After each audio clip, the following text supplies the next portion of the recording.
Welcome to another quarterly community roundtable for sickle cell disease called Advancing Together, brought to you by the Sickle Cell Foundation of Arizona and our 360-degree SCD Hub Community Partners.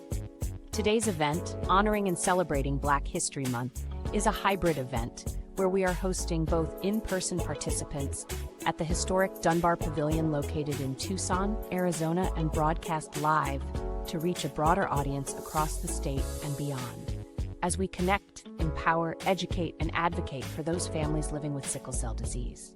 If you are joining us online on Facebook, YouTube, or LinkedIn, we encourage you to participate with online comments and download the 360 SCD Hub app through the QR code on the broadcast or by visiting www.360scdhub.org to be eligible for interactive challenges and giveaways. This broadcast is being powered and produced by the Force for Health Network. Now let's meet our co-host and moderator, Courtney Slonacker, Executive Director for the Southern Arizona Red Cross, to kick off the program. Hi everybody online. Hello, Courtney Slonacker. I'm your Executive Director for the Southern Arizona Chapter of the American Red Cross. Welcome to everybody. Happy Friday. It's such an honor to welcome you all today. Like the intro said, in celebration of Black History Month, but also in celebration of advancing together our Sickle Cell Forum initiative. Hello everyone, welcome to our Sickle Cell Roundtable. It is my honor and pleasure to introduce to you Sarah Spry-Meyer, but before I do that formal introduction, I want to say that I'm the president and founder of the Sickle Cell Foundation, and it's been a pleasure and a joy to work with the Red Cross. They were the foundation to starting this roundtable. And I want to thank all the hospitals in Arizona, specifically the Banner Hospitals Network, all of the banners in Arizona. I want to thank the PCS, Feeding Children Hospital, and I want to thank all the partners that we have. And above all, I want to thank the sickle cell community. You are the reason why we are here.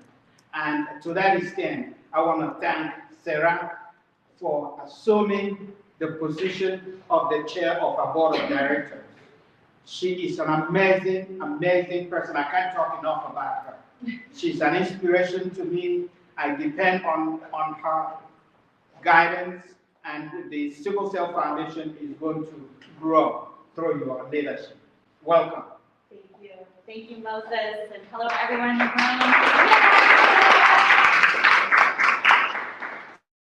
And online, this is our take two, so you got to see our practice session, and now you get to hear it now with audio. So hopefully we're monitoring the chat and people can hear us. So thank you for the introduction, Moses, and everyone that's here today. It's an honor to be the board chair, as I was saying. I think I'm about a weekend, but I've been a part of the foundation for several years now, and the reason of that is because of Moses, the passion that he brings, the advocacy, the voice that he's giving so many people that don't always feel that they have a voice. And so that has just driven me to be part of this, because I want to help get that voice out there to everyone within our community. And you'll be seeing a lot of great things over the next year or so with Moses and I, especially these roundtables and other events where we want that voice to come more active and talk more about stigma and how we can reduce the stigma around this disease. So looking forward to a whole bunch of wonderful speakers today, and let's get the rest of this going. Back to you, Courtney. Our next speaker online is Miss Cindy Comar, formerly with the Arizona Blood Alliance, a great partner, and now with the Arizona Chronic Care Together. Cindy, welcome online. Hi, everyone. Thank you so much for the opportunity to come speak with you today. I'm excited to share with you the Arizona Chronic Care Together Coalition. We go by the ACT Coalition, and we're a group of over 40 different patient advocacy groups in the state of Arizona that support those who have chronic conditions. So the Sickle Cell Foundation of Arizona is part of the coalition, as is the Arizona Blood Alliance, who both serve sickle cell community in Arizona. So we're excited to have them as part of the coalition. And what we do is we provide a voice for the patient to legislators, to agencies, to really try to make sure that the patient voice is at the table when they're having discussions with legislation that will impact all of us. So if you're interested in getting more engaged, we do have a patient advocacy group within the coalition for patients and caregivers so that you can get involved, learn more about how to advocate. We do educational parts of each meeting that we have, as well as sharing with you what's going on at the state capitol, what's going on with the state agencies, the governor's office, and all those things. So just let us know if you want to get more involved. But advocacy is important, either from a personal standpoint of advocating for yourself at the hospital, at the doctor's office, with your insurance company, or advocating for public policy at the state legislature. So it's just important to get involved in that so that you have your own voices heard and all of our collective voices are heard. So thank you very much. Awesome. So I will just take a minute to just say hi and welcome everybody from the newborn screening program, where we every day are doing screens on every baby born in Arizona to identify newborns who have sickle cell disease and get them started in early treatment and care. We make referrals to the Sickle Cell Foundation of Arizona for every newborn to make sure that they have access to community health workers to help the families navigate through the systems that can sometimes feel complex and overwhelming with a new diagnosis. So we are always happy to help out wherever we can, and we welcome everybody to today's roundtable. Thank you. I am here in full support with Dr. Robert Gilio, who is not, he's actually drowning on the car right now. But again, we're going to work together and we're going to launch this reality health games where you guys can buy tickets and then further support the sustainability of this app so that once the grant ends, this whole cool stuff doesn't end. Okay, so heads up for that, and that's all. Thanks, Lucy.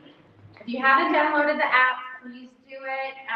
We know that our world engages in a heavy digital way, and so please download the app and get on it. There's so many cool aspects to it, but it's a great way to connect with the sickle cell community as well. Back on agenda now? Yes. Sweet. All right, we're doing it. We're doing it. All right. Let me just say, it is, again, an absolute pleasure and honor to bring up Dr. Yvette Miller. She's one of our executive medical officers at the American Red Cross. She spearheaded the entire sickle cell campaign for the American Red Cross enterprise-wide across the country because they recognized that we didn't have the right blood on the shelf at the right time for sickle cell patients. And this is the woman that is making that happen. I said it earlier, but an unabashed leader, not afraid to ask the hard questions, not afraid to point out the hard things or the areas where our organization maybe hasn't put enough attention, energy, and resources to. So it's my absolute pleasure to bring Dr. Yvette Miller up to talk about the history of sickle cell, its impact on the community, and how we've addressed it. Dr. Miller.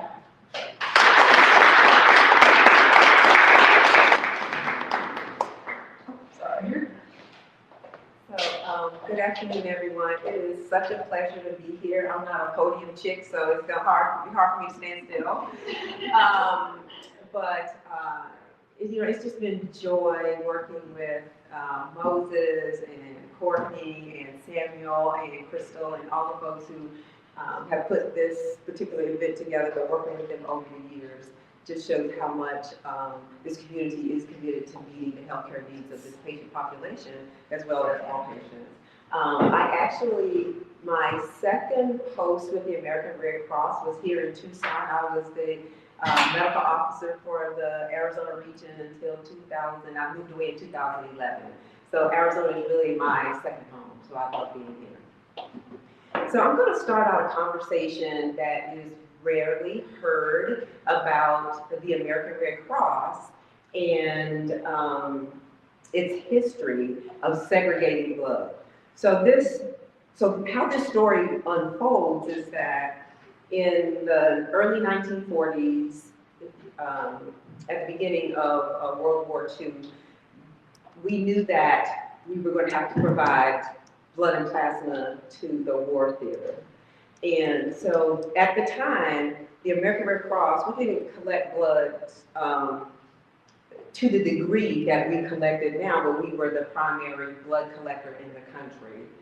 And so we had some organized places where we collected blood, but what was true at the time was that well, number one, segregation was the law of the land. But the Red Cross at the time did not segregate blood donation sites. When the U.S. military approached the American Red Cross to ask them to provide blood to the armed forces, it was the policy of the U.S. military to segregate blood. The blood of black soldiers could not be transfused to white soldiers. White soldiers' blood could be transfused to anybody, but black soldiers' blood could not be transfused to white soldiers. And so, under duress, the American Red Cross did uphold the policy of segregating blood, not just for the U.S. military, but throughout their collection sites throughout the United States. And we knew at the time, and the Red Cross acknowledged it at the time, this was the early 40s, that there was no reason to segregate blood because there's no biological basis for segregating blood. But they had said that they were going to adhere to the policy of the U.S. military.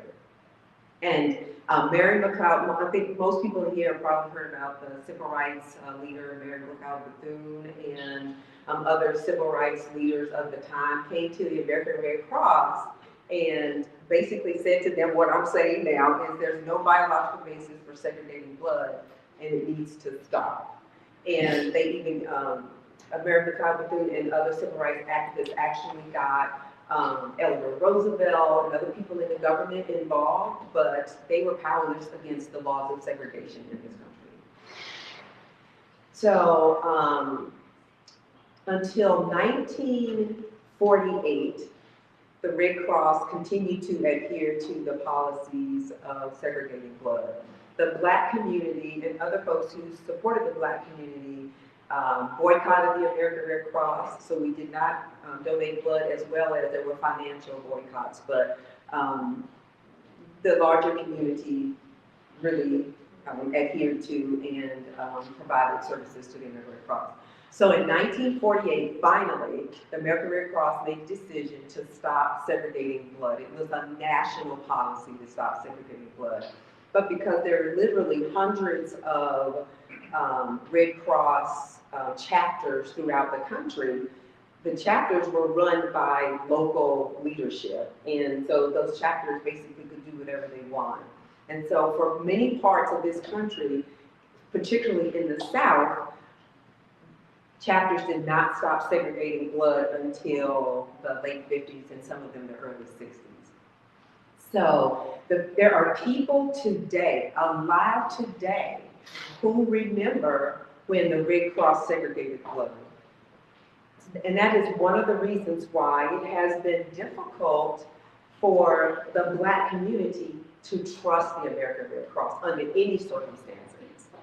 And then we add on particular incidents, which is still fresh in the hearts and minds of people in communities that have not received equitable service. I have family, my family is from, my father's family is from New Orleans, and still today, there's conversation about how the American Red Cross did not provide equitable services to, recovery services to folks after Hurricane Katrina. So there are so many communities around the country whose pain and trauma is still real and palpable with them today, so that it makes it difficult for us to invite and get the trust of communities to donate blood.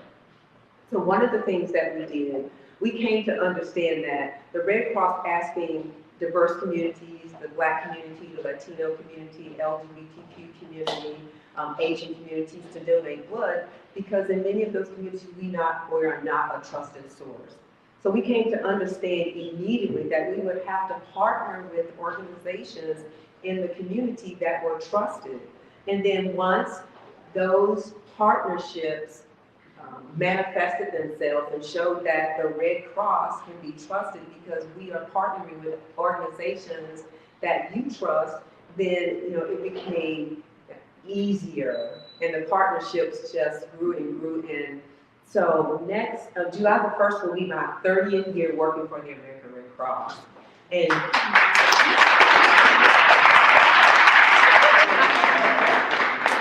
And literally the last 5 years have been the most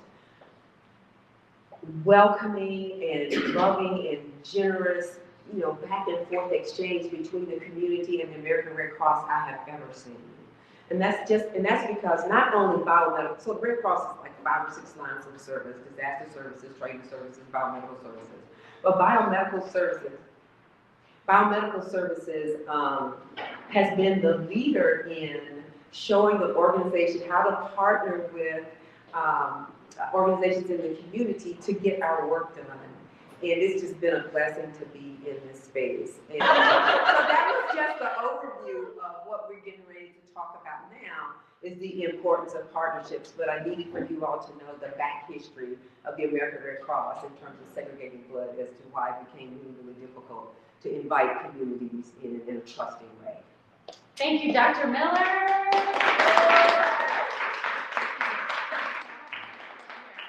So now, she just mentioned partnerships, right? That's the core of advancing together, right? It's all the partnerships that we foster and create, the love we put into those partnerships. That's what makes us move the needle. So it's my great pleasure to introduce Dr. Yvette Miller, Crystal Jackson. I almost said your maiden name. I know. Crystal, I paused. Crystal Jackson of the American Red Cross and Sam Ross of the Arizona Achievers. We got a quick panel. If y'all could come up and get comfortable together. Real quick, I'm Sam Ross, Arizona Achievers Foundation. I just wanted to present something to Ms. Courtney, because as you guys know, she's so busy. She's going to be leaving here real soon. She didn't show up to our awards banquet, but on behalf of our foundation, we want to present the Community Partner Service Award.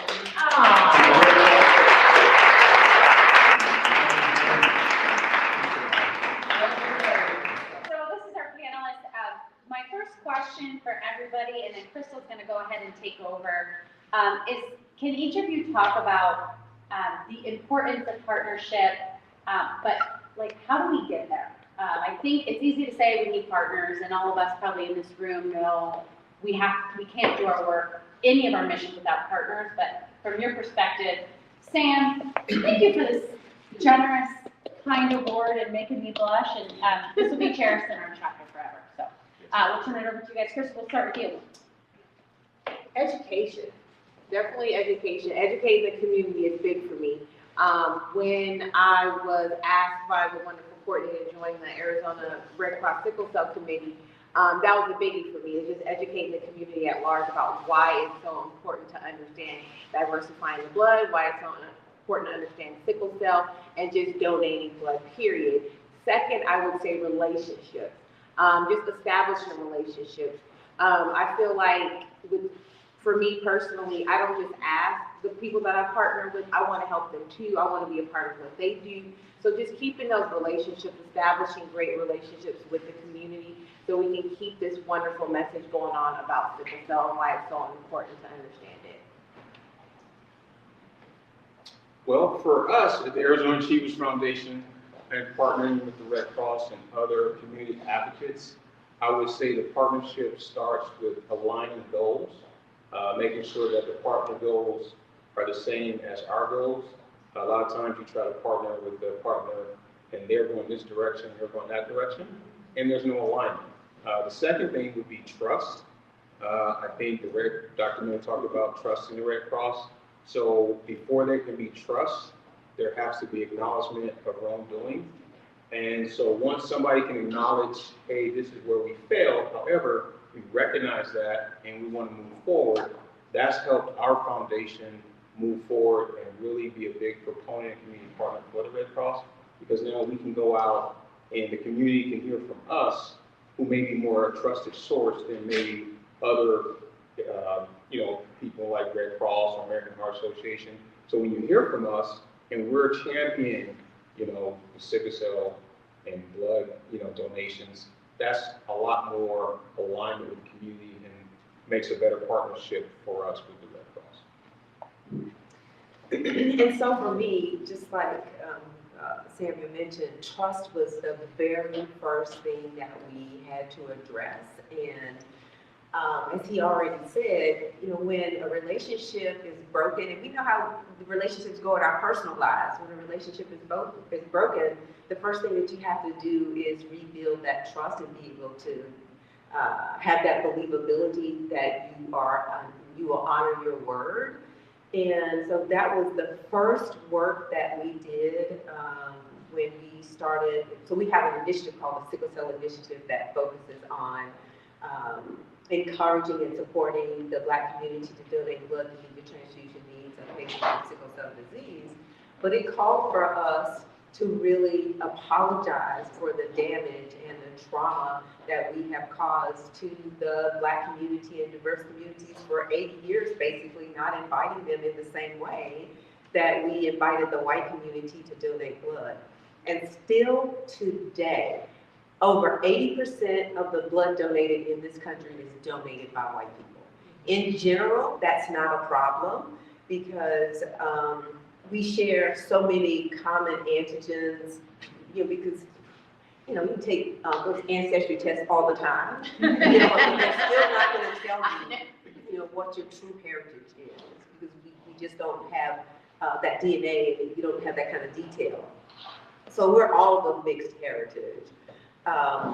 So we must, but as people of African descent, we have some antigens in our red blood cells that are more common in people of African descent.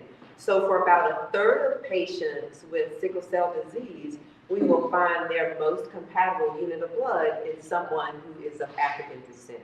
So the converse of that is still about 60% of patients with sickle cell disease, a little over, we can find a compatible unit in the general pool, but as our population gets more diverse, look at the census data. If you haven't looked at the census data from the 2020 census, this is probably one of the last censuses, is that how you say census in Bureau? It's probably one of the last censuses where the largest percentage of the population will be white. This country is becoming more diverse day by day. So if we weren't having this conversation right now, shame on us. So everyone in this room should understand that our country is becoming more diverse. This is probably one of the last opportunities, you know, in terms of the census, for people who feel like they're part of the dominant culture to feel comfortable with that, because that is fast disappearing. So the Red Cross's role is to learn how to interact with diverse communities, invite them with appreciation, apologize for the trauma and shame and disrespect that we have given to those and presented to those communities over the years, and be able to partner in a respectful and kind and loving and generous way. What was that?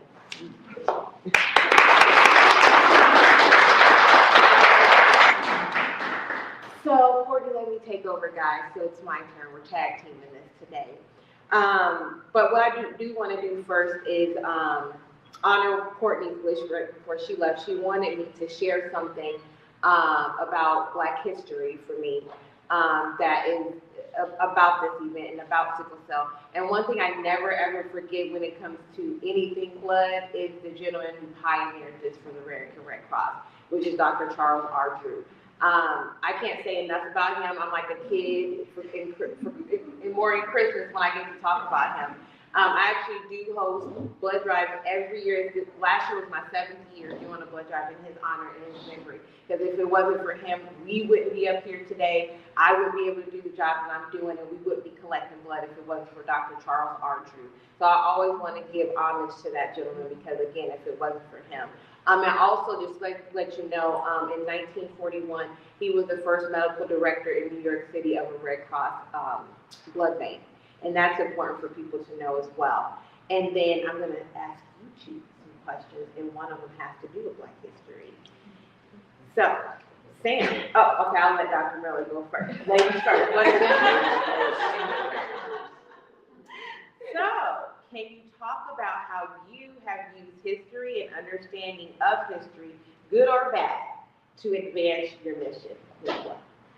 I, like you, really started being interested in blood banking, transfusion medicine, and medicine in general with the history of Dr. Charles Drew. So I grew up in Winston-Salem, North Carolina, which is about 45 minutes from Burlington, North Carolina.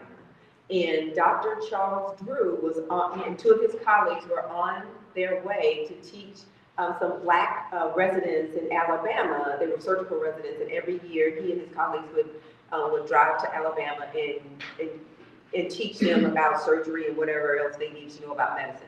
And one of his colleagues that was driving the car fell asleep, and they had a wreck, and Dr. Drew was severely injured in that wreck.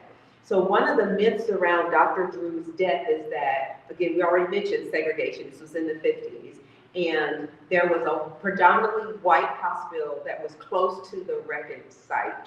And there was a rumor in the Black community that has lasted for years, it has been debunked, that Dr. Drew died because he didn't get a blood transfusion at the white hospital. But his injuries were so catastrophic that he did not survive them. So it didn't have anything to do with the fact that he didn't get a blood transfusion. But I'm saying all that to say, when I was growing up in Winston-Salem, we learned so much about Dr. Charles Drew that even as a child, I knew that there was something about him that was going to be important to me in my life. And then I ended up working for the American Red Cross, where Dr. Charles Drew was a Black man who was the leader of, who was the first medical officer at a time when Black people did not have those kind of leadership opportunities in predominantly white organizations. So that's how it started. Very well said again. I'm wondering, Crystal, if there's one, before we transition to the next speaker, if there's any questions that we want to address from the audience or online, and if there's any comments coming in. I do know that Dr. Giglio had a nice quick comment on the strength of diversity. Our diversity is our strength. We need donations from all segments of society. But we're trying to stay online. If you have any questions, or feel free to ask your second. You want to address the same question? Yes, please. Yeah, so Sure. my passion towards health outreach in the BIPOC community comes from history, like the Tuskegee era. Have you guys all heard about that? So the distrust has shown me growing up, and even in my adulthood, how a lot of my culture, African Americans, are not really health oriented. They don't want to go to the doctor because of lack of trust. We don't get checkups, but I see us just dropping dead from heart attacks, or whether it's prostate cancer. A lot of us don't go to the dentist. There's a truly big distrust. So my passion and mission is to make sure that we offer it from our foundation, and people see us and they trust us, and we offer it for free. So we do a lot of healthcare outreach. We have a mobile RV that we take into communities. We do free dental checks for them. We do hypertension checks. If you notice over here, we just did a hypertension event. We have blood pressure machines that we give out for free. If we find out that somebody has hypertension, we collaborate with El Rio to get them free health care. And also with the Red Cross, we try to do 3 to 4 blood drives a year, and we also go abroad. I'm the healthcare chairman for the Western Province for our fraternity, so we host blood drives all over, trying to drive up the donations, because there's so many African Americans who they go to the hospital and they don't have blood, right? And so, our culture has not been taught the importance, like Dr. Miller said, about giving blood and the impact that we make, especially in Tucson here. We've been trying to, get our blood donations up. So the passion from the history has given me the mission to drive healthcare into the Black community as well as other BIPOC communities. Right, thank you, Sam. And the second question for the two of you, how does the community get involved with your organization when it comes to donating blood and learning more about sickle cell? I'll let you take lead on that one. Oh, yeah. So I'm excited. So this is our office right here. We're 325. We're located in historic Dunbar. That was strategically done. We're the anchor tenant here. We bring several healthcare events. We do blood drives right in this room right here. And you can find us online. Donations are welcome, but more importantly, we like volunteers and advocates and ambassadors. So we want to spread the word of everything that we're doing from all of our outreach programs, and definitely just get ambassadors to champion.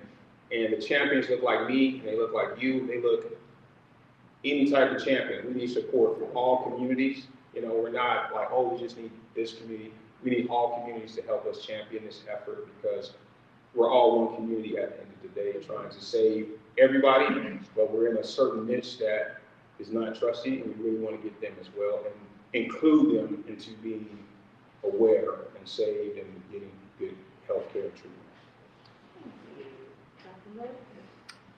So through the American Red Cross, we have, through the Sickle Cell Initiative, we provide sickle cell trait screening. And since we implemented the Sickle Cell Initiative program in January, I think, of 2021, we've done almost 250,000 sickle cell trait screenings. And we also have a public health initiative through our biomedical medical office, where we had a blood pressure campaign as well, a hypertension campaign. So when you come to donate blood, you know, you get your hemoglobin done and your pulse check and your blood pressure. And so through our public health initiative, we monitor our donors' blood pressure, and if their blood pressure is in the hypertension range, then we notify them either in the app or by letter or on our website, our secure website. And we also have been partnering with some healthcare organizations that if those individuals who we send a letter to do not have a healthcare provider, there's some suggestions in there where they can find a healthcare provider.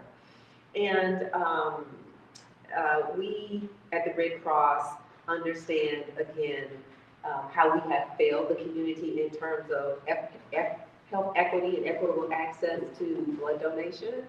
And so we really want to refrain from making the community feel guilty about not donating, because it doesn't have anything to do with their desire not to donate. It has to do with the community not being invited and asked in a culturally competent way to donate blood. And so that's what we work at every day, is being honorable and inviting the community to donate blood to support the health care of the Black community, specifically patients with sickle cell disease. And if you can't donate, oh, I see a question, but just one second. If you can't donate, sponsor a blood drive. Talk to your neighbor, talk to your family and friends, and talk to them about donating if you can't donate. So you're screening for sickle cell trait. When did the U.S. start testing babies then? Can you repeat the question? So the question is, when did the U.S. start testing babies for sickle cell trait? Start. When they start. So we've known, gotta give you a little backstory. So we've known about, of course, sickle cell disease, of course, since 1910. That's when it was first described. But in this country, it only became mandatory to test every baby born in the United States in 2006. 2006.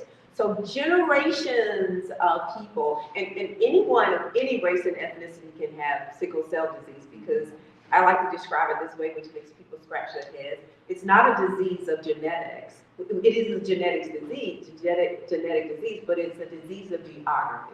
Because those places in the world where malaria is endemic, having sickle cell trait can be protective against dying from malaria. A person can still get infected with the malaria organism, but because the odd-shaped sickle cell is, the environment is hostile to the malaria parasite, the cell breaks open and the parasite is released into the bloodstream, and it cannot live free in the bloodstream. And of course, the downside is that where there's large populations of people with sickle cell trait, then there's going to be a significant number of people that have sickle cell disease. And the other thing about sickle cell trait screening in this United States is that there is no unified system to report sickle cell trait results. So still, even though babies are screened for sickle cell trait, many of them never get to know what their sickle cell trait status is because there's no organized way to capture that information and provide it to the family so that they know their child's sickle cell trait status. We did have, since we have experts on the line, Fran, who runs our lab out of the Arizona Department of Health. I'm so glad that she went ahead and said Arizona has been screening since 1979. So we were ahead of the curve. Awesome. That's why we have strong teams. Thank you, Fran. Okay, so then let's answer the question: how do we notify parents of their child's sickle cell trait status? I think that is why Moses exists. To help make that happen. Newborn screening. We are going to move towards the next transition because I feel like we have doctors actually waiting online and ready to do this for us. So you want to wrap this up and then I'll go ahead and I'm going to wrap Sue. I'm going to go ahead and wrap this up, and thank you, Dr. Miller. Thank you, Mr. Sam Ross. And I'll leave you guys with a quote from Dr. Charles R. Drew as we close this out with being Black History Month. Even though he is American history when it comes to blood banking, there must always be the continued struggle to make the increasing knowledge of the world bear some fruit, an increased understanding, and the production of human happiness.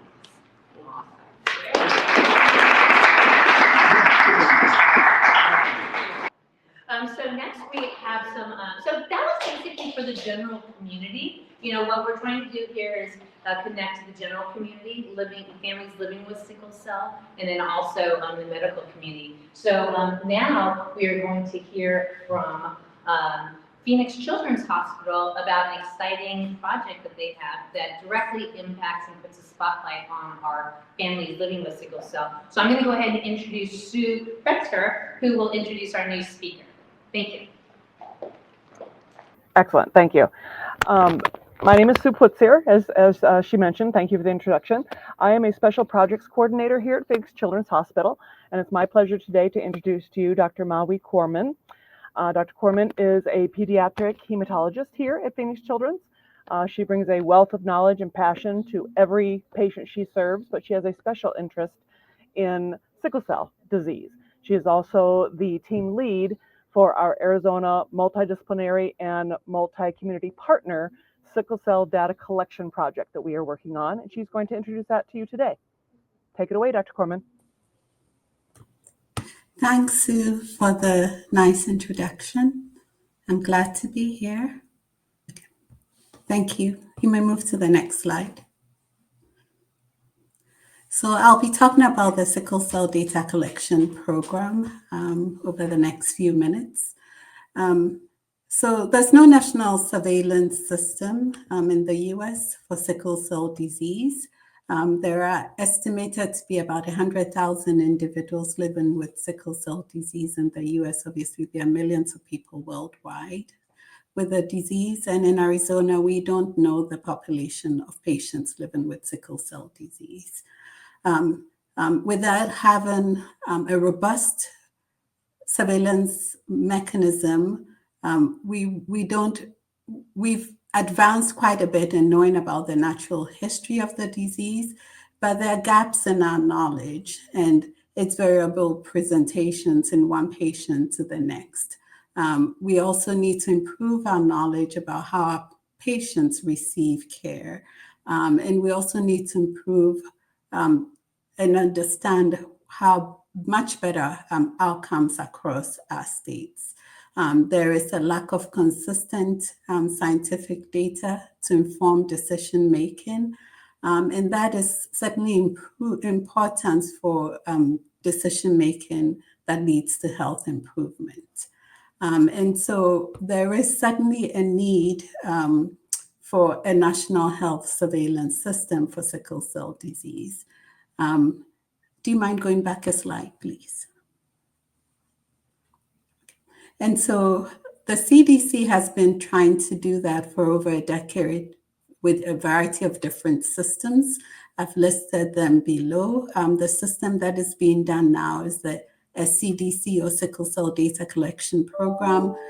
which began with 2 states, Georgia and Arizona. In 2015, this current iteration of this program began in 2023, and Arizona joined the program at the time. Please move on. And so this slide just shows the current states that are involved in this program. Ideally, it should be across the country, but the CDC has funding for what the states, it was a competitive application and states applied. So these are the states that are involved in this program now. Next slide. And the overall goal of this program is to understand sickle cell disease at the population level. For us in Arizona, it's to understand it in Arizona. We want to learn about the epidemiology of sickle cell, know where our patients are utilizing care and health outcomes. So with that information, we can effect consequential population and policy changes in our states. And then to improve care, quality of care, and health outcomes for patients and individuals living with sickle cell disease. And not just looking at it from a provider standpoint, but involving public health, patients and families living with sickle cell disease, and healthcare providers. Next slide. And the strategies we are using to approach this is to sort of build and enhance an SCDC program infrastructure. And I'll show a picture in a few minutes. We will want to build and strengthen capacity for sickle cell data collection and analysis. And then to use that to inform policies to support the community, and doing this using a multi-pronged, a multi-stakeholder approach. Next. And so across the US, for the programs and the states involved in this program, these are sort of our sources for data collection. It's a statewide program that involves looking at newborn screening, hospital discharge, Medicaid data, emergency discharge, vital records, birth, that includes birth and deaths, and then clinic data where our patients receive care. Move on. And so in Arizona, this is our team that we have so far put together for this to be able to capture accurate information of patients living with sickle cell. Phoenix Children's Hospital, where I'm based, is one of our partners. Arizona Department of Health Services, the newborn screening program from ADHS. We need a data coordinating center, which is at ASU, Center for Health Information and Research. Adult Hematology Partners at MD Anderson Banner. Pediatric Hematology from Banner, so that's their 3 sites. And then, of course, our community partners, Sickle Cell Foundation of Arizona, and we have a parent and patient representative as part of this team. Please move on.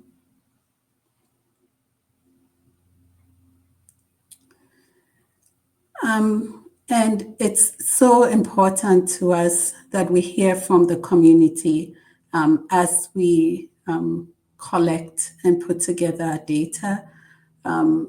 We want to center the community voice as we put together this data. We want to ensure that we are prioritizing trust building, that we have shared goals and defined expectations. We know that there is strength in diversity, there's strength in sort of leveraging everybody's strengths for our mutual benefit. We want to be sure that we incorporate the voices of the community and foster open communication. And I've already talked about this. We want to seek out diverse partnerships and perspectives so that everybody's voice is heard. Next slide.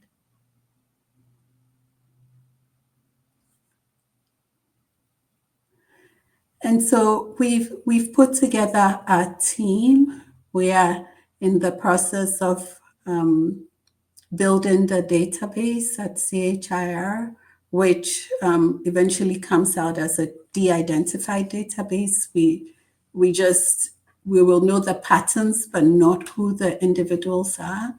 And so we will be starting listening sessions through the 360 SCD app and other avenues.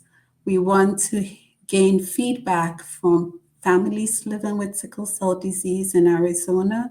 We will organize some in-person and virtual events promoting open communication and engagement. So watch out for future notification on the SCDC app.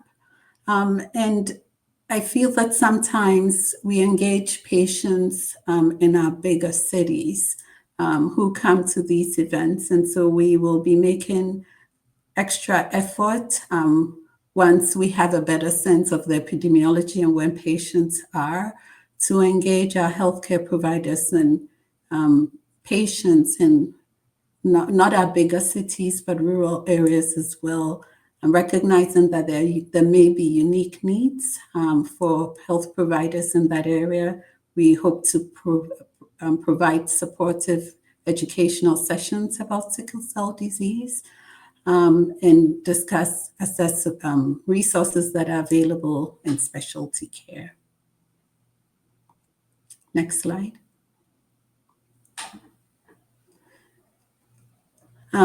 Just to reiterate that these listening sessions will be very important. We want the community to participate and share your information. You have the wealth and knowledge about sickle cell disease. You live it every day. You are the gold standard. You know what works, what doesn't work in your community.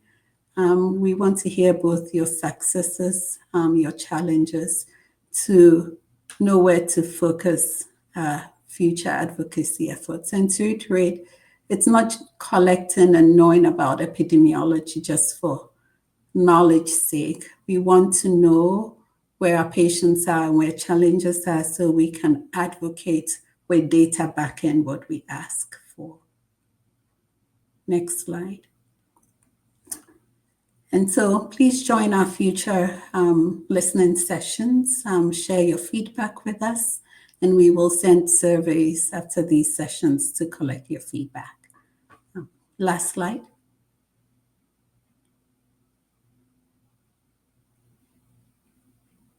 Next slide, please. Thank you. And this just shows our partners for the CDC grant. Awesome. Thank you so much, Dr. Carmine. Are there any questions in the audience for Dr. Carmine? This is really an exciting project. If you are living with sickle cell, it's an opportunity to put a spotlight and amplify voice. It really is something. Right now, I'd like to bring Moses up to the podium. We were going to do some special introductions before we get into our last deal. So thankful to Dr. Quayman for the presentation. One of the challenges we face in the sickle cell community is what's called loss to follow. That sickle cell individual with sickle cell scattered all over. Some have given up. They're just suffering in silence.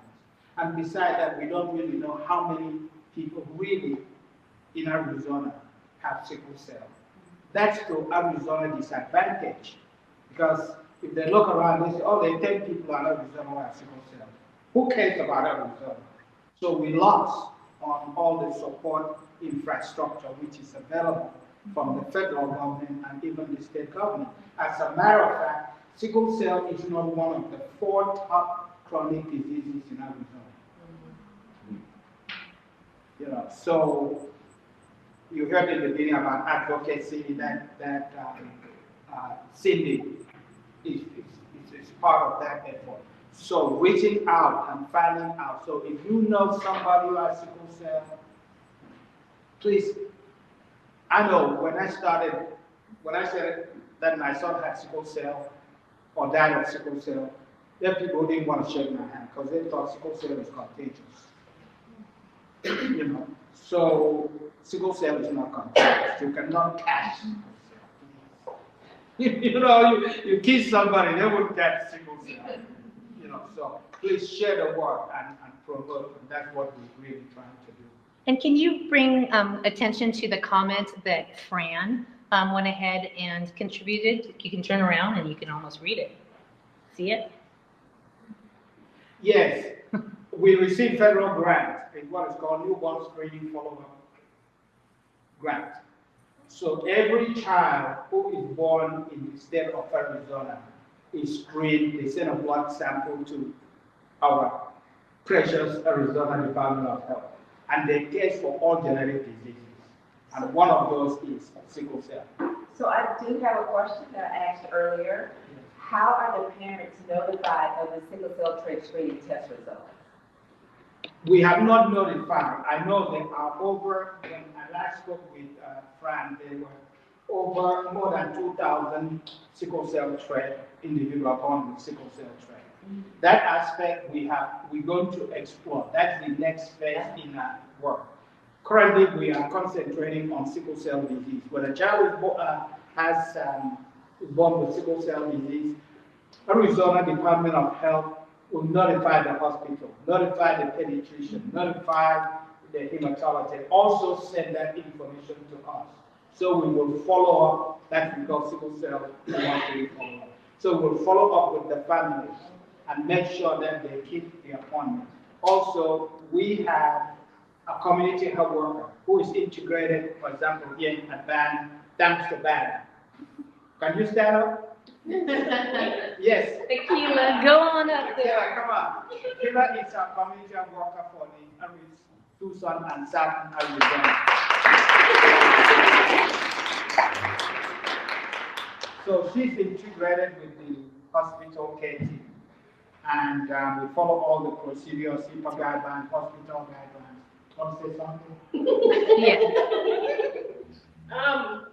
To your question, that is part of my job. So when we get that email, that's my first thing to do is to notify the parents. I send them a text, I give them a call, and then if we can't get to them, we are working on sending them some kind of something in snail mail so that we make sure that they're notified, because there are a lot of parents that get notified but never get to the hematologist or get somewhere to get their child in care.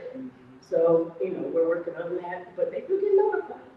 So, yes, but yeah. That's what. Thank you. Okay. Yes, and we also have a community health worker in Phoenix because we are statewide. It's not, Mark, are you up there? So we have a community health worker for Phoenix and Northern Arizona. And we work with Phoenix Children's Hospital. And the only challenge we face, or one of the challenges we face, is adult clinic. So we trying very hard. I know, I was wondering, while Dr. Carmine is available and on, this was a question that came in from the registrations that they would like to have asked. So I thought I'd throw it up there. Dr. Carmine, can you see that? Information on gene therapy versus bone marrow transplant. Yes. So we can use one of these forums in the future to talk about gene therapy and bone marrow transplant to educate the community. I think we certainly know that there's a great interest in that, and we can talk to a team that does it and come over and talk about both. Does that answer the question, or was it more print information or resources? Go ahead.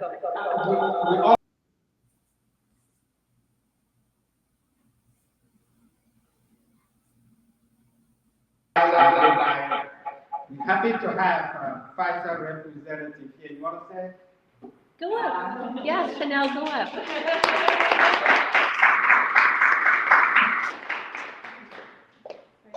The gene therapy that Pfizer has is for the hemophilia community. It's not for the sickle cell community. So we don't have a gene deal for sickle cell. but I'll introduce myself briefly. My name is Chanel Gresmore. I'm a senior manager in the patient affairs department at Pfizer. My role is to kind of come out, understand more around these community organization events, and I provide funding and support to keep these events going. So I'm here functioning more in a funder capacity and a partner in that manner. Thank you. Any further questions or comments from Dr. Cormine before we transition into the power of nurses? And I just also wanted to make a comment about the sickle cell trait. I know Fran is online somewhere, but the pediatricians get notified as well if that information is filled out correctly, and the pediatricians notify the family. It's not a perfect system because sometimes it doesn't go to the right pediatrician, but that's another way in which families are notified of sickle cell trait status. Thank you very much. And Moses wanted me, before we go into this next deal, if you are a community health worker partner with the Sickle Cell Foundation of Arizona, and if you're watching online, go ahead and comment so that we can know that you're here and we can give a call out to you. Did you want to give any call outs to some specific people? Yes, please. Yes, of course. If you are out there online and you are a member of our communities, we have about 6 committees and some of them were going to be online. So please let us know, put something in the chat so that when it's time for the committees to show up, we can bring you along. And everybody's out there, please download the app, 360 SCD Hub. It's the brainchild of our mission. Perfect. So we're going to go ahead and transition into our third category, which is medical community. And, nurses play such an important role in everything, starting from the school nurses. So we're going to be talking to the current president of the Arizona School Nurse Organization, which is incredible that she's actually agreed to be on the board at the Sickle Cell Foundation of Arizona. But first, I'd like to have Sarah Speakermeyer come on up here as board chair of Sickle Cell Foundation of Arizona and executive director of Medicaid. But she's going to go ahead and introduce our next couple speakers here. Great transition to one of our final topics for Roundtable. So it's our medical community session. Never underestimate the hearts and power of our nurses. So we're going to have a featuring Dr. Danielle Nance from Banner MD Anderson's Cancer Center. And we're also going to feature a panel with Lori Crone, Associate Chief Nursing Officer from Banner University Medical Group in Tucson, and Lisa Alexander, the President of the School Nurse Organization of Arizona.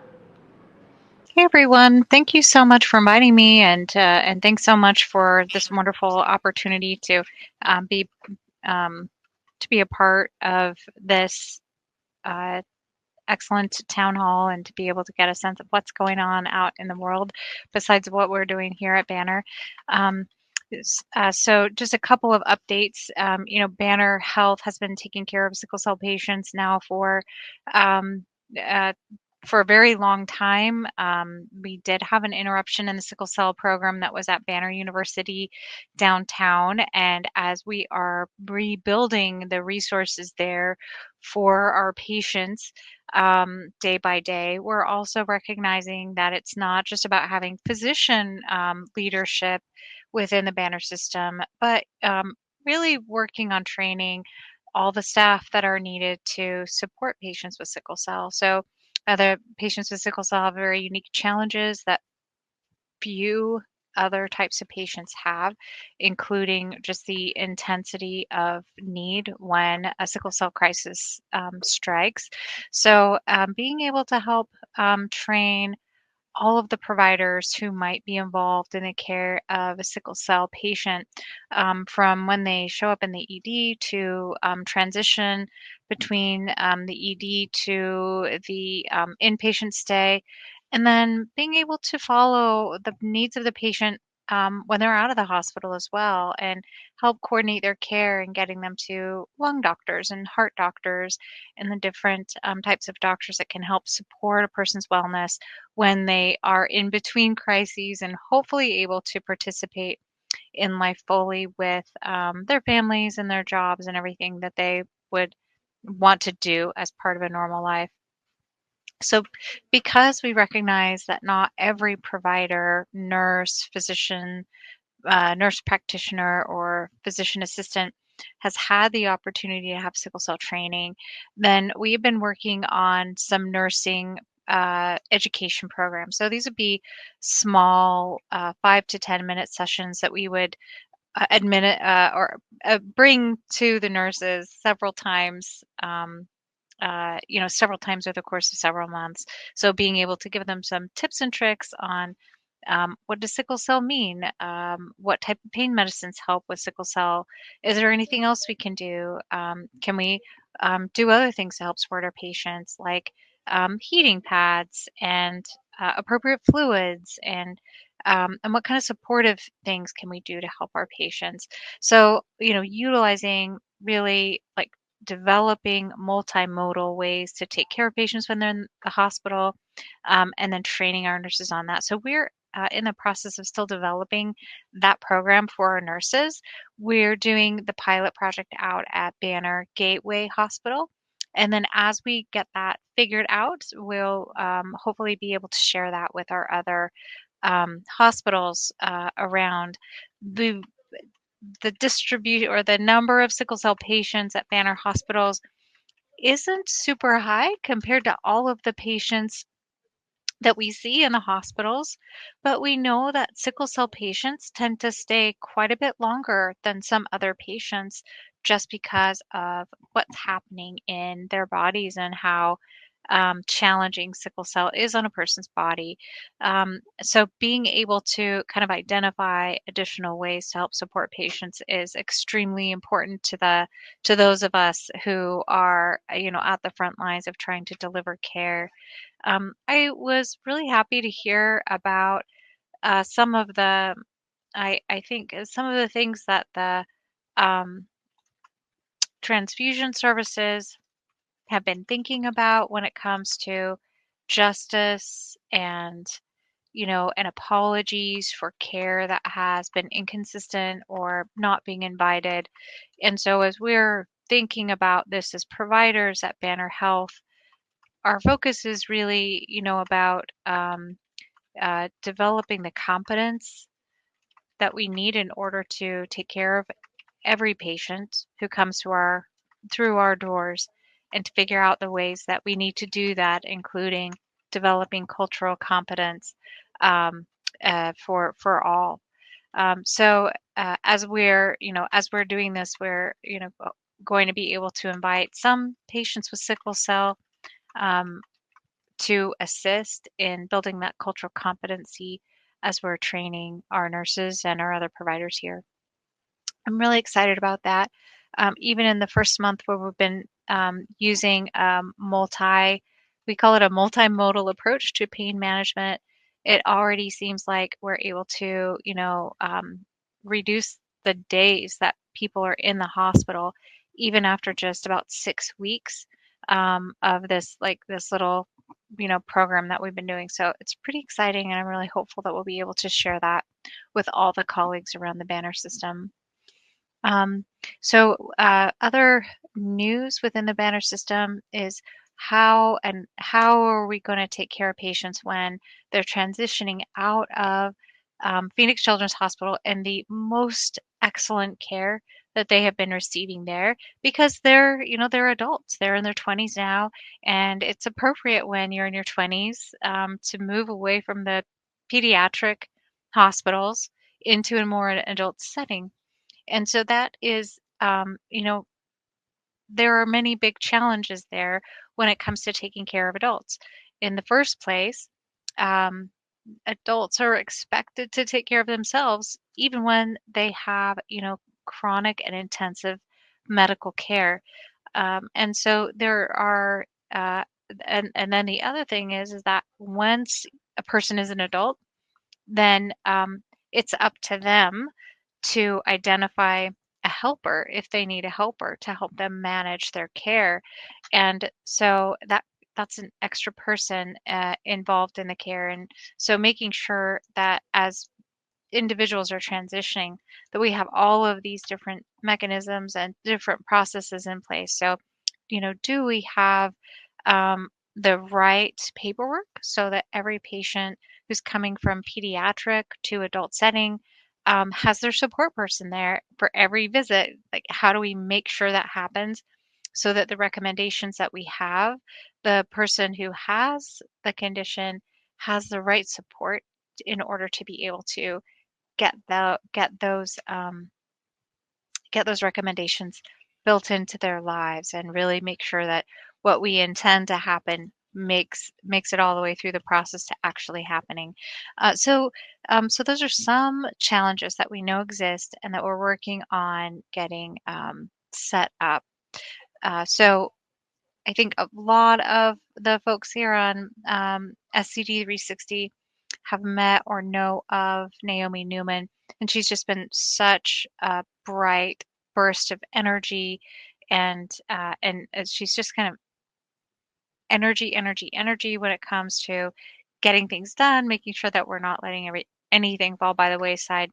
And so it's been a pleasure to work with Dr. Newman at Banner University as a primary care provider, a quarterback for healthcare for patients with sickle cell disease. So that's been great, great from our standpoint as well. So I think that's pretty much about all the news I have. In addition to that, we've been absolutely thrilled to be able to work with Phoenix Children's Hospital on being part of the sickle cell data collection project and to be able to understand who, I guess, where the patients are, how many they are, and how much of our resources do we need to prepare so that we can adequately take care of those whose care is entrusted to us. Yeah, so I think that's pretty much it. Happy to take any questions if anyone has any questions about any of the specific things that we're doing.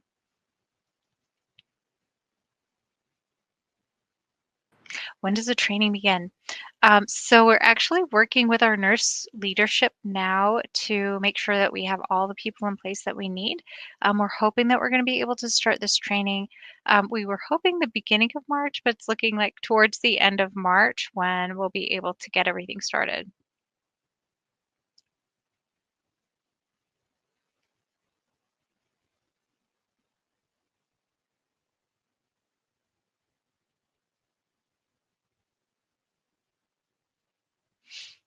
Anybody have any other questions?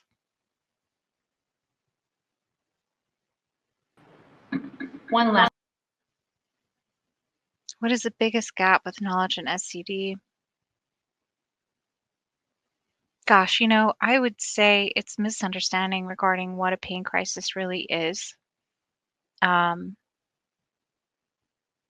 I think developing that compassion in our providers to really, really recognize what does a pain crisis really mean. And my understanding of this is, and when I'm explaining it to other providers, is really that, the blood flow is stopping in certain parts of a person's body. And so when that happens, the nutrients, the oxygen, all of the things that part of the body needs to survive and live are cut off. So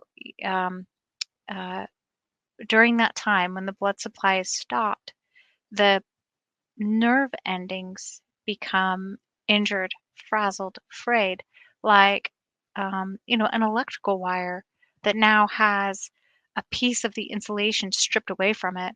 So, just like if you were to touch that part of the wire, you would get a shock. The nerve endings in that entire part of the body have been frayed. And it takes time for those nerve endings to repair and to rebuild that cover around themselves so that they're not as sensitive anymore. And that's, I think, the biggest misconception is how long that process takes. So once the blood flow is restored again, it still takes a good 72 hours or longer in order for the body to start to soothe those raw nerve endings. And so that's where I think we have the biggest opportunity to really help support our nursing and our not just our nursing, but also our other providers, to give them a sense of, how long should the very intense pain from a sickle cell crisis last? What we've learned over the years, and not necessarily in our hospital, but in many other hospitals, and they've shared their experience, is that when we are really, really good at blanketing the pain right away, right in the beginning, when we hit it really hard and heavy, we interrupt those pain signals, then the brain can settle down and get to the business of fixing the nerve endings. When the pain isn't completely treated, it's really, really hard for the body to get back to work at repairing things. And so instead of repair, the body gets stuck in fight and flight mode. And that just keeps getting worse and worse and worse. So we've been working on really training that very upfront intensive pain regimen to really help, blanket the pain and get that person out of fight or flight mode and into rest mode so their body can recover. So far, that is already showing itself to help, as I said, get people out of the hospital faster. So there are, we're kind of training nurses one by one as they're taking care of our patients. But what we're, of course, what we're expecting to do, what we're really hoping to do, is to be able to train everyone, so that everyone has an idea of, oh, what are we doing and why are we doing it, and why is it such, why are we all in such a hurry to get this taken care of right now? Thank you, Dr. Nance, for joining us. I'm going to transition to the next, but our fearless leader has a message. So thank you very much. Yeah, I want to thank Dr. Nance for inviting the Sickle Cell Foundation to be a part of this nurse training program, and we are ready, and we are going to sponsor that program. So, and we can see it growing. I'm hoping that in future it will extend to even social workers, because yeah. I mean, when you hear about stigma, when you hear patients not wanting to go to the hospital, the nurses are at the front line when it is emergency room. So the more they are educated about the disease, the better the outcome for our clients. So this is I am so fortunate as an individual, even more so, the Sickle Cell Foundation of Arizona, and indeed the sickle cell community is so fortunate to have the hospitals welcoming us to the extent that we can have a community worker being a part of the K team.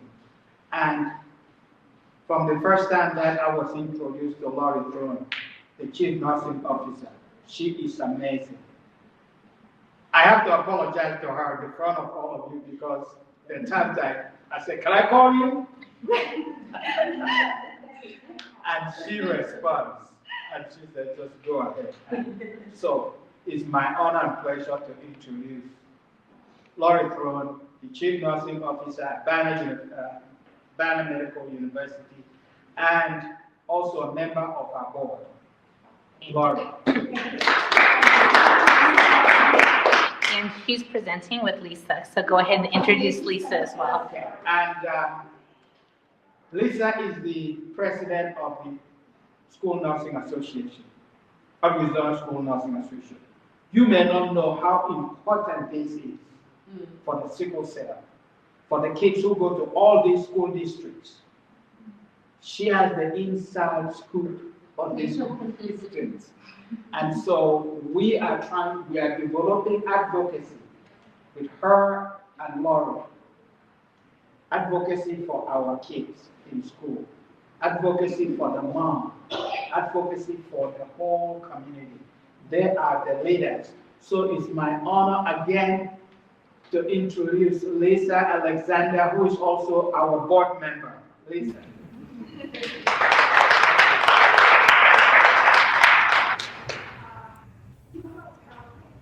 Hi, Tim. Hi. It's online. I will go first. Lori will follow after me. Thank you for having me. The speakers today are exceptional, super intelligent, and I am school nursing for 20 years, and it is my job to keep kids in class, get them in school, get them in class learning so they could be as accomplished as these speakers today. I have been a registered nurse for 27 years, but definitely hung around that school nursing role for quite a while because that's where I make the most change. Ready for next slide. I do want to really empower some parents, if you're listening, to advocate for yourself and your child. And that's kind of the inside scoop I'm going to give you today. Just some basic things to kind of get you going when you're enrolling your child in a school. So part of the failure for some students being able to stay in school would be the lack of understanding from the staff.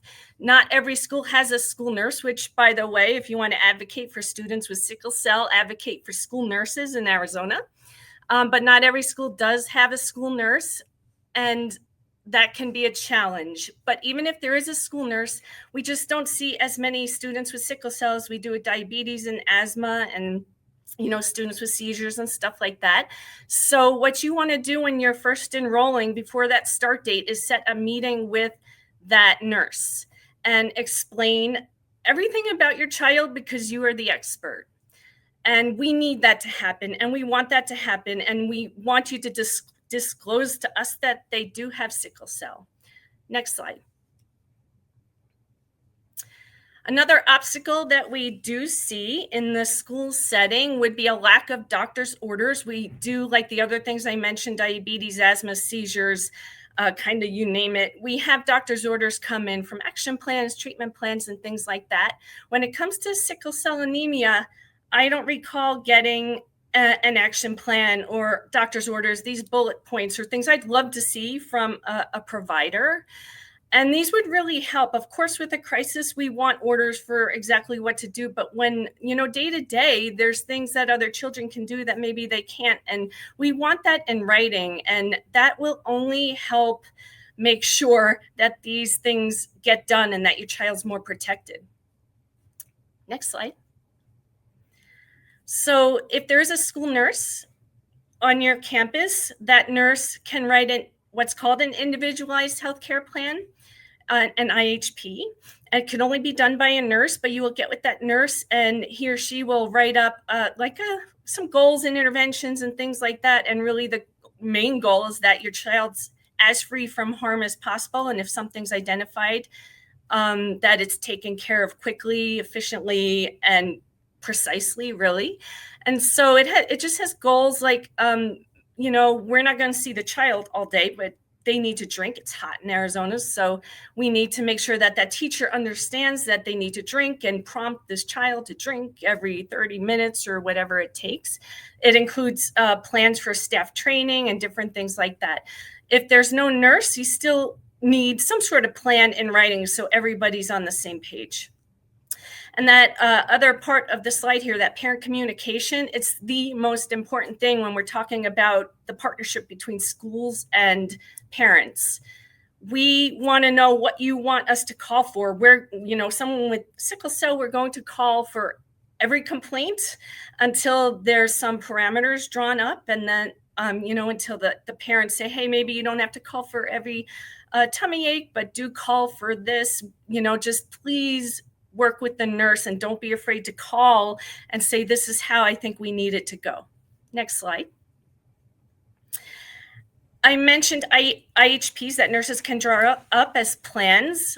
What most schools, definitely public schools, can offer are 504 plans. So when you need maybe a little bit more than a nursing plan because you need a lot of accommodations in the classroom, like more time for missed work, and maybe there's some PE considerations when it's a little hot.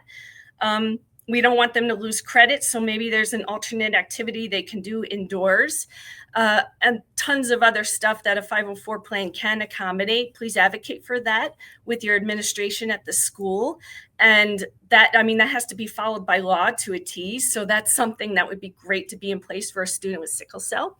And then we definitely want to make sure that staff members are trained, not just the nurse, not just the person designated to be in the health service kind of office, but we want to make sure teachers are trained in admin and anybody who cares for that child for a period of time during any given day.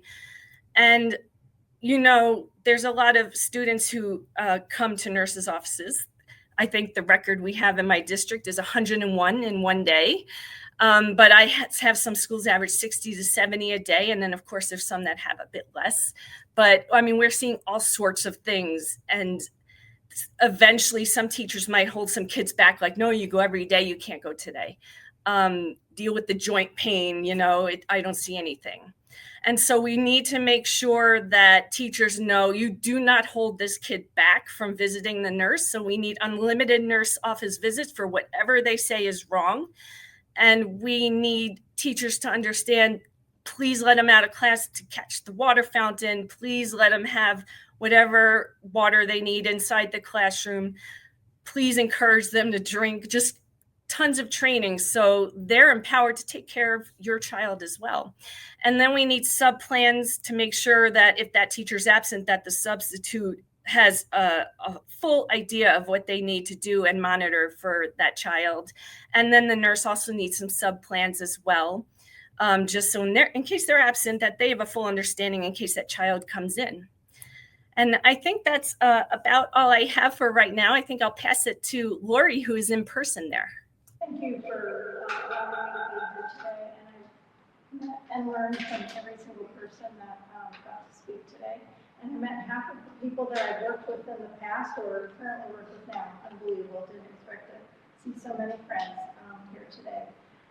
But I'm the Associate Chief Nursing Officer for Banner Medical University Medicine. So for us, our arsenal of team members, when someone comes into the hospital sick with sickle cell, is of course our frontline is our doctors, our nurses, our nurse practitioners, and our nurse navigators who are taking care of those patients, whether it's in the clinic, in the emergency department, and in the hospital. And then really once that plan gets started, our social workers are, you know, at bedside seeing every single patient and working with the family to understand what services they need. You know, are they having trouble with food security and housing security, and what else besides the price at hand is also worrying them. And our job is to try and alleviate anything that we can so that they can focus on their child's care. So the social workers do an intake, like I said, and we have our own resources. Some are from Fran Children's Foundation for our children. We have other foundation supports. And then also, I didn't know Beverly was going to be here today. I was going to tell you about pandulators, but I don't know if that's Beverly's world, and she supports us greatly. And last night, when I saw her at a different event, because one of our social workers was retiring after decades of service, she gave me a one-page front and back of all of the services that she provides and events that they're going to be having this year to help take care of our community. So they're doing summer camps and parties and light up the night, and I mean, she just does everything for our patients. So I don't know if you want to say anything. Oh, that's just the legal stuff. We have a special slot for her later, so. Okay. All right. And then the Lizzie Bell Foundation is also another support for us. Lizzie was a patient of mine back in the day, and she's a full-grown, beautiful, living her life adult. But the Bell Foundation also provides support services, financial, and anything they can do to help support families. And then Tunadito also helps support families in our community, whether it's serious illness, death of a family member, just anything that comes along that the family needs support with, they will do that. And then two other members of our team are our let's see, where are we? Our child life specialists, and then our teachers. And our child life specialists. I'm sorry. No, Probably. that's me. That's me. So we have our own teacher. We're blessed really to have funding for a Down children's teacher. And her job when a sickle cell patient comes in is about, once through the initial crisis, is trying to work with them to stay well, pain management, self-care, preventive care, and then helping schools. So it really ties in with everything Lisa spoke of, is making sure that the athletic department knows what they may be able to do, what they cannot do, what alternatives are about the weather, hydration, staying really hydrated. They also help provide those physician letters that were spoken about some guidelines for the patients. While they're well, maybe when they're a little under the weather. So trying to help with that. And also, we have lots of PowerPoints and other documents that we can give to the schools to help with the teacher, what she should be looking for in the classroom, what teachers can do to help, and then guidance counselors, what their job is as far as we're concerned, and then what the school nurse can do, which I think Lisa covered beautifully. And then also our child life specialists. And child life specialists, their job is really to normalize the hospital experience and make it easier for them to, if it's a child, make it easier for them to act like children and play. And then also, I don't know much about Alec Duck, and I don't know if Lori does, but this is a duck that you can talk to, because it's much easier for children to talk to pets than it is to people sometimes. And you can discuss your feelings and emotions with Alec, and he has some interactive discs that help him speak back to you. So those are just a few of the things that we have in the hospital. One of the things that I heard that resonated here was about trust, and really the first step is, how do we partner with families so that they will trust us to deliver care, and partner with them to try and keep them in a maybe healthier state, or support them when they're really, when they and the family are really struggling. Right. I think that is, I'm going to put stuff in there. That was wonderful. Information to cover. I just feel like it's just all this great information.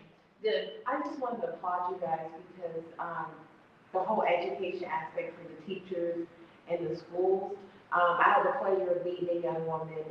She had a bone marrow transplant though, but she gave her story about growing up with sickle cell.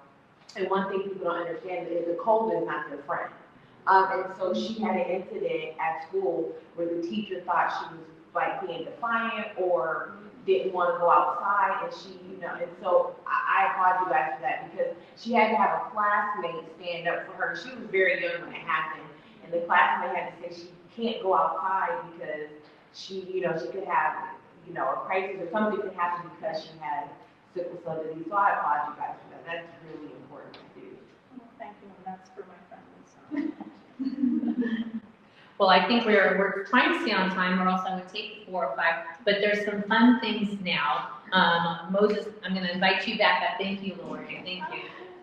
Thank you so much. Come here, my friend.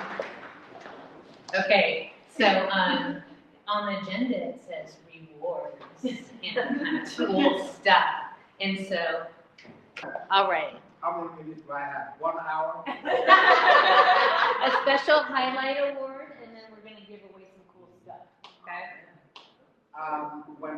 When the Sickle Cell Foundation started in 2012, someone told me that in 2 years I'll give up. I'll be so frustrated. I said, okay. Didn't have anything to say. And then I was introduced to the Candeliza Childhood Cancer Foundation by Dr. Herb, who was also my kid's hematologist. And candlelighters, really, we didn't have anything. Yeah, really, no, we started from ground zero. So we were really part of candlelighters. And candlelighters, when there were financial needs, from the social worker would send a request and say, this family needs this, this family needs that. It was candlelighters that provided all that financial resources. And I learned so much from Beverly. She always said, take the bull by the horn. And so, Beverly, can you come up here?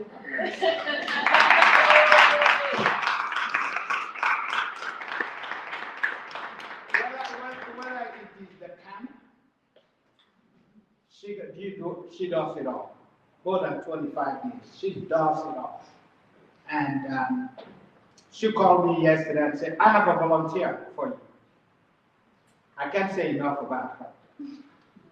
She's integrated into the Sickle Cell Foundation. And without candlelighters, I don't know how we would have done in the beginning. So it is my honor on behalf of the board of directors and the family, the community, to present to you. This was supposed to happen last year. For your leadership, support, and dedication by the Sickle Cell Foundation of Arizona. 2024, but it's still 2024. Nice smile. For the camera. Awesome. Awesome. Thank you very much. Awesome. All right, you. Yay for the camera.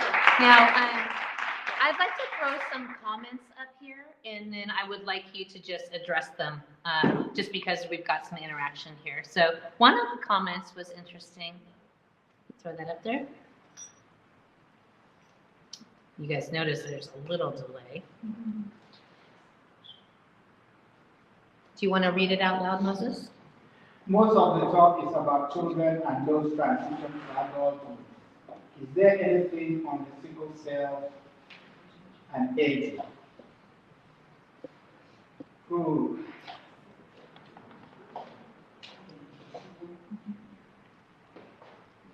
I believe we have material on the 360 SCD Hub, because really it's progression. Well, I can look at it. As you grow, as you get older. But if you're isolated, if you're on your own, then you're lost. So I couldn't answer the question and say, oh, if you are 50 years old, but I can say it's a progression as you transition from pediatric or wherever in the healthcare system that you are integrated with. Let's say you show up at 25. There's a training for you. There's sufficient educational material that can help you, which have been covered by the doctors. Even by the, if you go on the 360 app, that's the reason it's so important to go on the 360 app, because we have all the educational materials that would help you throughout your life journey in terms of food, in terms of weather, as they're talking about, because the pen doesn't show up on your forehead. So, yes, we did not really say, oh, if you are 45 years old. We just present the educational material for your entire life journey. It begs the question, though, to look into content for seniors with STD. We certainly have that committee. We will investigate specifically to say for seniors, this is because sickle cell patients are living longer than they used to be. So. And before rewards, just a couple quick call outs. We had Ladidra Harris contribute online with some comments. She has 2 daughters who have sickle cell disease, one who's gone through bone marrow transplant, and the other is 16. Thank you for joining. We've got a gift for you for participating. And then I also wanted to give a shout out to Mystique B. She is also listening online. Her name is Brittany Bridges. She lives in Arizona. She has sickle cell. I recently joined the Committee for Family Advocacy and Education. Yes, the committee chair. Thank you. Thank you, Brittany. And then there was the last question that I will, do we have any doctors? Ooh, Dr. Miller, this might be for you. This last question was, are doctors that treat SCD looking into prescribing the new non-opioid drug, Jardiance? And you might want to go up there.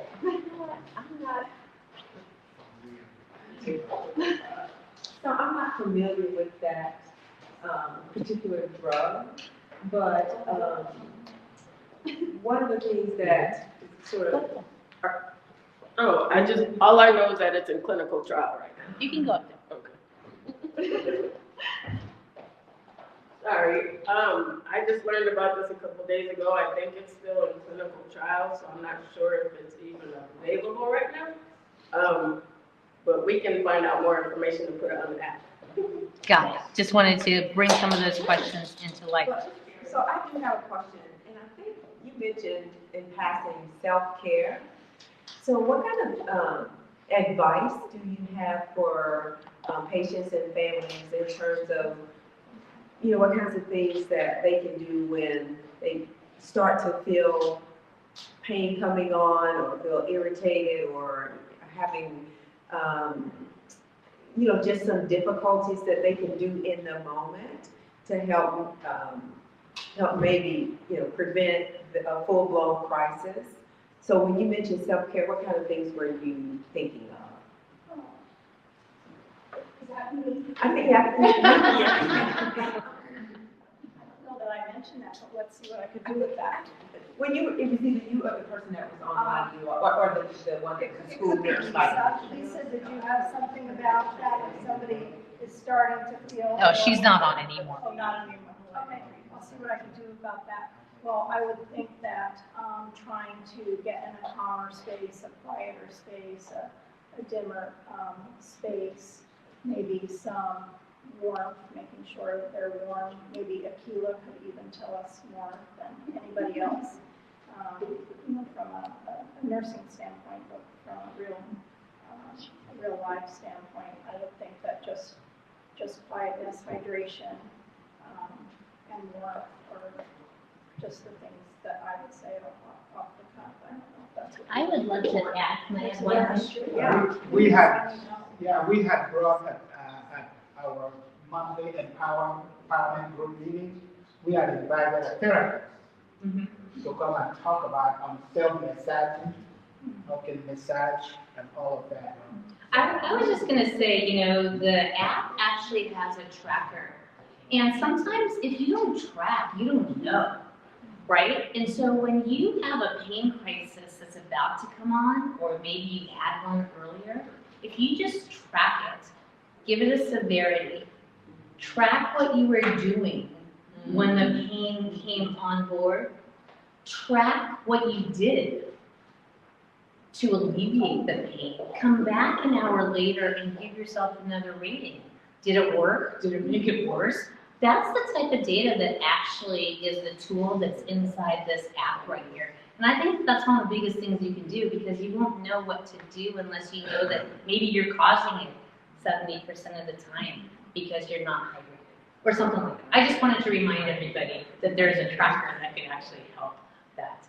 And you can share that information with your provider. Exactly, that's the best thing, is being able to have real life data to show your provider. Okay, 80% of my pain is in my head, and it's when I don't sleep because I was with Moses all night. No, I'm just kidding. But so let's prop this baby up. I've got some names, and we're gonna go ahead and you're gonna give away some gift cards. Thank you. So Moses, the first giveaway that you had was for the first 10 people that registered in person. You have a gift card for them, right? Yes. So I'm just going to say these names. I'm just going to say these names, and if you're here, go find Moses afterwards. And if not, we'll go ahead and get them to you some way. But Brianna Boitano, There she is. Brianna is here. Yay! Good job. Then we have Jennifer Stingley. Oh, she did? Okay, but she was here. Great. Beverly Tidwell, of course. Faye Thompson. Yay! Let's see. Naomi De La Rosa Ariana. Naomi. Okay. Andrew Saul. Representing Pima Gut. Okay, but Andrew was here. Okay, that's awesome. We have Pima County Health Department. I just wanted to say they need to meet, can you stand, please? Come. Oh, will do. Come ahead. Okay, and then we've got a couple more names. Andrew Saul. Oh, no, that was Andrew. Nancy McGuckin. Is Nancy still here? Okay. Francie Arroyo. Oh, she is not here.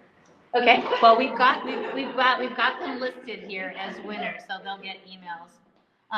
Okay, Fiona Daniels was Red Cross also, and then Shane Arp. Oh, you get it right. Okay, close this out, Moses. Okay, I just want to say all those names, please. You will meet with Awilda DeCarlo, is Director of Finance for the Sickle Cell Foundation. And so you'll get your names, and then we'll give you the $35 gift card. All right.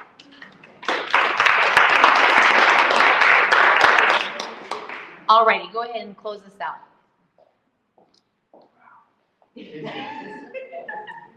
Well, I want to thank the Red Cross. What is Courtney? She's left. I want to thank Sarah, Ben, on behalf of all that. I want to thank Dr. Yvette for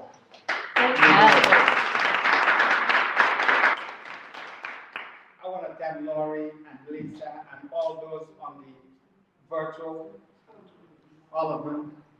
And I want to thank the super lady. I don't know. And that is Courtney. And I want to thank all of you. I cannot leave out Sam.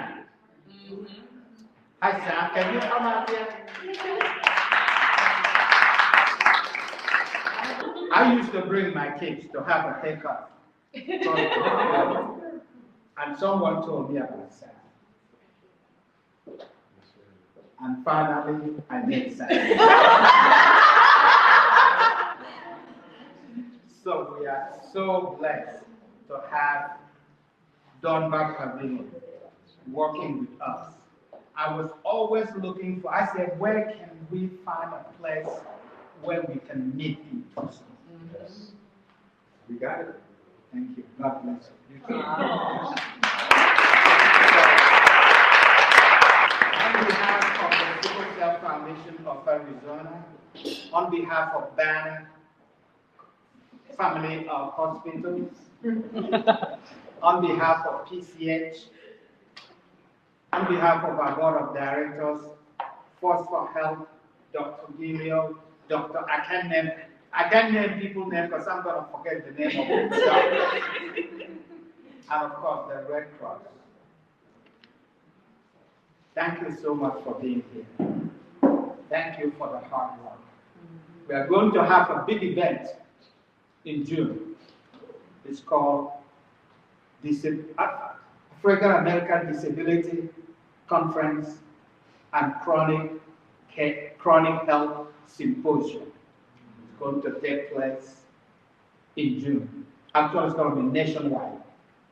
So we look forward to that, and I hope we'll see you again. And this event happens every quarter, actually. It coincides with the African American Black History Month. So it is a joy and a privilege and honor for us to celebrate this Black History Month and also Sickle Cell Foundation and also the Roundtable. And I really want to welcome Pfizer representative for coming Yeah, let's. Usually stay in the background, but I'll Very take okay. Thank you. You came out here from? California. So I cover the West Coast. So Yeah. I cover all of Arizona, California, Nevada, Colorado, Oregon, and Washington. Yeah. So you'll Thank probably you. see me across the West Coast somewhere. Thank you for coming out. On behalf of the Sickle Cell Disease Foundation of Arizona and all of our 360-degree SCD Hub Community Partners, we thank you for joining us. Let's continue our efforts to advance together by empowering families, educating the medical community, and eradicate stigma within the general community through outreach and advocacy. Please download and join us at www.360scdhub.org. We look forward to working together, because together we will rise.